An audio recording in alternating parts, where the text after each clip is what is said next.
Hello. Thanks for taking the time to check out Solo, our free self audit tool. Let's jump into it. So to get to Solo, you click on Platform, Invoice Review, Solo Free Self Audit. It'll take you to a screen that looks like this. We won't go through the individual fields right now because we'll touch on them as we go through the walkthrough. So we've got two basic use cases that most clients are going to use Solo for. So the first is you're interested in finding out what's a fee going to cost you for a particular jurisdiction. So we got 10 jurisdictions in this free version of Solo, about 8 different currencies. So let's take a look. We're interested in what's a 20th year German case going to cost us. So we click Germany. We then read which fees are due in Germany. So there's one due on the 20th year. We don't need to worry about the invoice date right now, currency. So we're going to find out what's a 20th year German case supposed to cost us. So 20th year German case, 2,030 euros. So no need to go look that up on the website or do anything like that. And then there's going to be a currency cost associated with making this payment because we are being invoiced in US dollars. And we don't know what your vendor is going to be charging you for currency, so we give you a range. About the best that you'll ever find is 3% currency cost. So you'd pay $2,250. And some vendors will charge you 20% or more. So you're going to spend $2,622. So you can see there's actually about a $400 range just associated with the currency.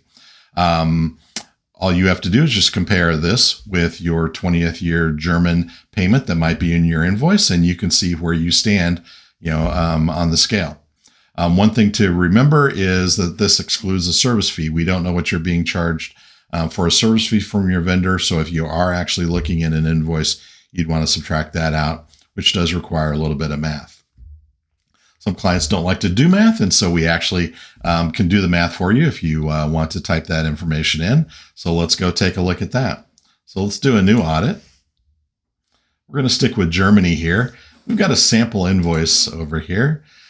Couple things we want to take a look at that are important. So first of all, May 28th. So this is the date of our invoice, which we'll want to remember because that's going to be when we're going to check our currency rates.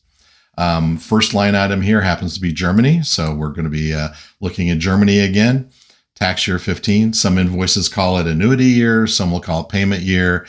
Some will just call it annuity. All of them pretty much mean the same thing. And then the amount, $1,355. So this invoice is in US dollars. So we'll want to remember that as we start to do our self-audit. So we're going to come back over. We're going to select Germany. For this particular one, we're going to select year 15, if you recall. Our invoice date was May 28th, pretty typical date for third quarter annuity invoices. Our currency is US dollars. Now, our invoice didn't have a service fee on it, which is fairly typical. I know that our service fee is $20, and our total charge from the invoice was $1,355, if you recall that. So we'll do the math to figure out what the net was. So we click Submit. So we've done the math. Our net fee was $1,335. So that was our $1,355 total on the invoice, minus our $20 service fee, which puts us squarely in the middle of the range. So there are some vendors out there that are probably going to charge you $1,240. There are some vendors going to charge you $1,454. So your particular vendor is charging you kind of in the middle of the road. Might be worth having a discussion with them. It's not horrible, but you might be able to save a little bit of money. We also recap everything, your invoice date, currency, exchange rate, the total charge from your invoice, and your service fee, and then your net charge.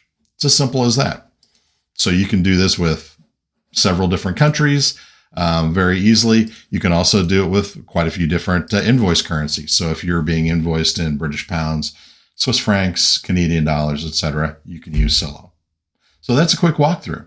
Public beta is going to be open for several weeks. Looking forward to gathering your feedback. In the next day or so, you'll actually see a feedback form on the site.